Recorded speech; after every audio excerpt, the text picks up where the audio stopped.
ఇప్పుడు ఏదైతే మనము ఎంఎస్ రాజు ప్రకాష్ రెడ్డిని ఇంటికి వచ్చి నీ అంతు తేలుస్తాను అని చెప్పేసి ఒక సవాల్ విసరడం జరిగింది.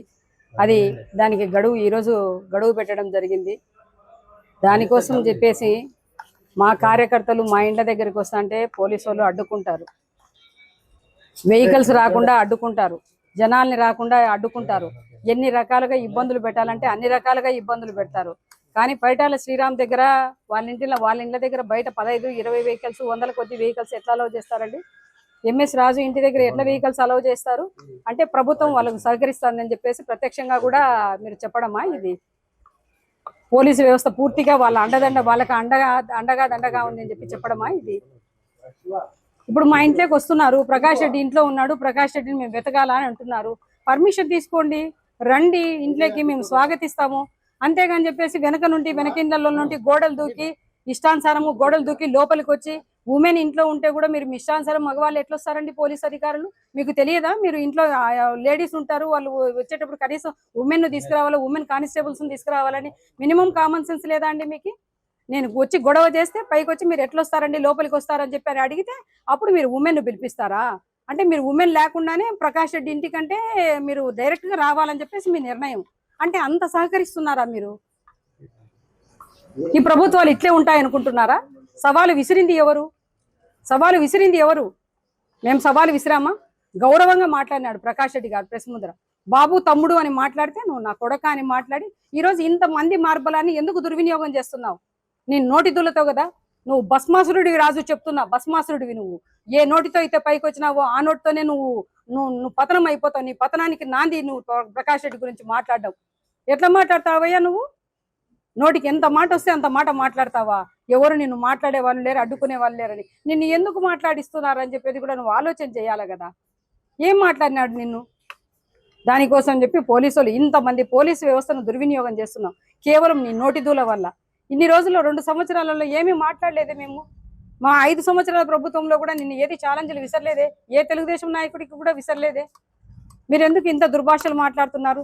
అంటే దీన్ని చూస్తే ఏమనిపిస్తుంది అంటే ఇది కులాహంకారం కాదండి, ఖచ్చితంగా ధనాహంకారం. ఏదో నడిమంత్రపు సిరి నరాల మీద పుండు అంటారు చూడండి, అవి మనిషిని ఒక చోట నిలవనివ్వలేదంట. ఆ పరిస్థితికి మీరు దిగజారినారు. మీరు ఛాలెంజ్లు విసినారు. మీ ఛాలెంజ్ మేము తీసుకునే దానికి సిద్ధంగా ఉన్నాము. మా కుటుంబ సభ్యులతో మేము ఉన్నా కూడా పోలీసులు కుటుంబ సభ్యులను కూడా ఇంట్లో ఉండలేనంత ఉత్సాహం చూపిస్తున్నారు. దానికి కూడా పోలీస్ సిబ్బందికి అంతా కూడా నేను అందరికీ మనస్ఫూర్తిగా కృతజ్ఞతలు చెప్పుకుంటున్నాను, పోలీస్ సిబ్బందికి కూడా. ఎందుకంటే ఇంత అవుట్రేట్గా వాళ్ళకు సహకరిస్తున్నందుకు. ప్రభుత్వాలన్నీ మారుతా వస్తుంటాయి. వాళ్ళు మేమంటే 5 సంవత్సరాల ప్రభుత్వం మాది. ఏ ప్రభుత్వం వచ్చినా ఒక 5 సంవత్సరాలు ఉంటారు. 60 సంవత్సరాలు ప్రభుత్వ ఉద్యోగాల్లో కొనసాగాల్సిన వ్యక్తులు మీరు. మీకు ఒకరితో పనే ఉంది, మీరు చట్టబద్ధంగా వ్యవహరించండి. మీరు చట్టబద్ధంగా ఏమొచ్చినా కూడా మేము సహకరించడానికి సిద్ధం అని చెప్తున్నాం కదా. ప్రతి అడుగడుగునా మేము చట్టానికి మేము సహకరిస్తామని చెప్తున్నాం. మీరు ఎట్లా ఇట్లాంటి కార్యక్రమాలన్నీ చేస్తారు? ఇంటి వెనకల నుండి దూరొస్తారా? గోడలు దూకి పోలీసులు దూరొస్తారా? పట్టపగలు ఒక మాజీ ఎమ్మెల్యే గారి ఇంటికి అడ్డదారిలో మీరు వస్తారా? అడ్డదారిలో వచ్చి సర్చింగ్ అని చెప్తారా? ఏమండి పైకి వస్తారు, ఉమెన్ ఉంటారు పైన, మీరు ఎట్లా వస్తారు లోపలికి అంటే సర్చింగ్ అని చెప్తారా? ఇదే నా చట్టము? మీకు నేర్పించిన చట్టం ఇదేనా? మేము ఇవన్నీ ఎదుర్కోవడానికి సిద్ధంగా ఉన్నామండి. మమ్మల్ని మాత్రం మా ఇళ్లలో మమ్మల్ని ఉండియండి. ఏ ఛాలెంజ్ అయితే వాళ్ళు విసిరినారో ఆ ఛాలెంజ్కి వాళ్ళని పిలుచుకురండి. వాళ్ళ ఆధారాలతో నిరూపించమన్నారు కదా.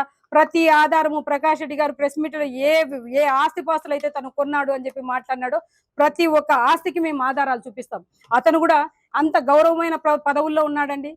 దాదాపు సాక్షాత్తు టీటీడీ దేవస్థాన బోర్డు మెంబర్గా ఉండి అంత దిగజారిన మాటలు ఎట్లా మాట్లాడతాడు? నువ్వు నా పదవికి రాజీనామా చేస్తానంటున్నావు. మరి నీ ఆస్తుల గురించి నిరూపిస్తున్నాం కదా.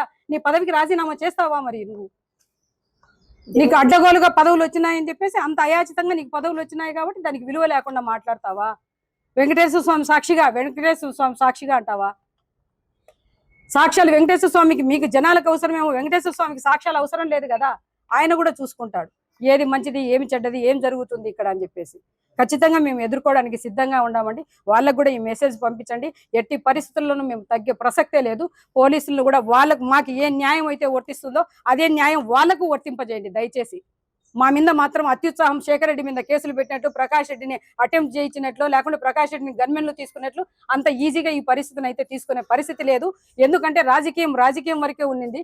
ఎప్పుడైతే ఇంటి దగ్గరకు వస్తానో కుటుంబ సభ్యులకు నీ ఇంటికని మాట్లాడినాడో అప్పుడు కుటుంబ సభ్యులు నోరు లెగుస్తుంది. దయచేసి ఏ రాజకీయ నాయకుడికైనా చెప్తున్నా, ఎవరి ఫ్యామిలీల జోలికి ఎవరు వెళ్లాల్సిన పనిలే. వ్యక్తిగతంగా కానీ రాజకీయంగా కానీ మీ మీ మీ సమస్యలు ఏదన్నా ఉంటే మీరు రాజకీయ రణరంగంలో తేల్చుకోండి. ఎవరు గొప్ప ఎవరు తక్కువ తేలుస్తుంది. దానికి కుటుంబాల గురించి మాట్లాడతారా మీరు? కుటుంబాలు ఇండ్ల దగ్గరకు వచ్చి మాట్లాడతారా? నీకు నిన్న మన 3-4 సంవత్సరాల్లో రాజకీయం చేసినోడికి నీకు ఇంత ఉంటే, మేము 10 సంవత్సరంలో దశాబ్దాల కాలంగా మేము రాజకీయాల్లో ఉండే వాళ్ళకి మాకెంత ఉంటుంది? దానికి రెడ్ల గురించి మాట్లాడతాం, మేము మాదిగల గురించి మాట్లాడతాం, అందరి గురించి మాట్లాడతాం. అందరిని అమాయకులను ఎందుకు మధ్యలోకి తీసుకురావాలా? నీకు కక్ష ఉంది కదా, నువ్వు డైరెక్ట్ గా ప్రకాష్ రెడ్డిని మాట్లాడు. మాకు కక్ష ఉంది కదా, మేము డైరెక్ట్ గా మాట్లాడుతున్నాం. మీరు ఎందుకు అడ్డగోలుగా మాట్లాడాలా? అడ్డం వచ్చిందంతా మాట్లాడాలా? నోటికి వచ్చిందంతా మాట్లాడాలా? నీ నోటి దూల వల్ల ఇంతమంది పోలీసు వ్యవస్థని ఈరోజు ఈ పోలీసు యంత్రాంగాన్ని అంతా నిర్వీర్యం చేస్తున్నారు మీరు.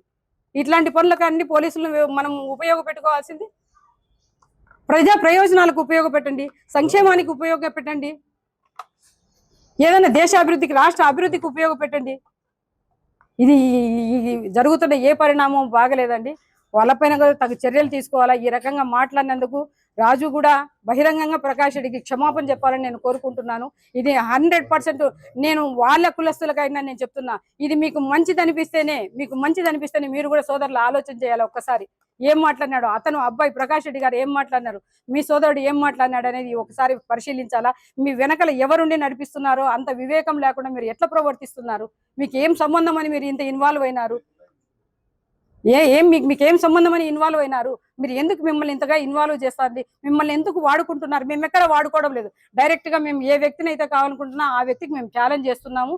మేము ఏదో వాళ్ళతో మాట్లాడుకుంటున్నాం. మధ్యలో నిన్నెందుకు అడ్డపెట్టి ఇంత రాజకీయం చేయాల్సి వస్తుంది? మాకైతే ప్రత్యక్ష రాజకీయాల్లో పోరాడడానికి మాకు శక్తి ఉంది, ధైర్యం ఉంది.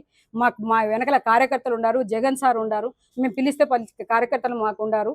కాబట్టి మాకు ఎక్కడ ఏ పోలీస్ ప్రొటెక్షన్ కూడా మాకు అవసరం లేదండి. ఎంత ప్రొటెక్షన్ ఇస్తారో వాళ్ళకి ఇవ్వండి, మాకేం అవసరం లేదు. మేము ధైర్యంగా ఉండగలుగుతాం. మా ఇంట్లో మేము ఒక్కరు కూడా తిరగలుగుతాం. ఎన్ని రోజులు ఇస్తారండి పోలీసులు ప్రొటెక్షన్? మాకి ఎన్ని రోజులు ఇస్తారు? ఇప్పుడు ప్రకాష్ రెడ్డికి అవసరం లేదు పోలీస్ ప్రొటెక్షన్ అనే కదా మీరు తీసేసింది. ఈ రోజు ప్రొటెక్షన్ ఇస్తామని ఏ రకంగా వస్తారు మీరు? ఏం అవసరం ఉంది? ప్రకాష్ రెడ్డికి ప్రొటెక్షన్ అవసరం లేదు కదా, మీరే అన్నారు కదా అంత వ్యక్తి కాదు కాబట్టి తీసేసినామని. ఈ రోజు ఎందుకు మాట్లాడుతున్నారు మీరు? మీకు వీడియోలు చూపిస్తాను. ఎంఎస్ రాజు గారింటి దగ్గర ఎంతమంది జనాలు ఉన్నారు, ఎంతమంది గుమ్మిగూడినారు, ఎట్లా చేస్తున్నారు, వాళ్ళకు ఒక న్యాయం ఏంటి, మాకు ఒక న్యాయం ఏంటి? మేమన్నా తీవ్రవాదులమా, ఉగ్రవాదం? ఫోన్ గ్రీన్ కార్పెట్ వేసిన చూడండి. మీడియా సోదరులు అందరూ చూడాలా. ధర్మం ఏమి ఎక్కడ ఎన్ని పాదాల మీద ధర్మం నడుస్తుందో మీరందరూ చూడాలి, గమనించాలి. ఇవన్నీ ఏం జరుగుతున్నాయో ఇవన్నీ సబబేనా అని అడుగుతున్నా. వాళ్ళ ఇంటి ముందర టెంట్లు వేస్తే నా ఇంటి ముందర టెంట్లు వేస్తా, వాళ్ళ ఇంటి ముందర వంట వండితే నా ఇంటి ముందర వంట వండుతా, వాళ్ళ ఇంటి ముందర కారు నిలబెడితే వాళ్ళ ఇంటి ముందర 10 కార్లు నిలబెడితే నా ఇంటికాడ 100 కార్లు నిలబెట్టాలా. దీనికి పోలీసు వర్గం అంతా సహకరించాలండి చెప్తున్నా.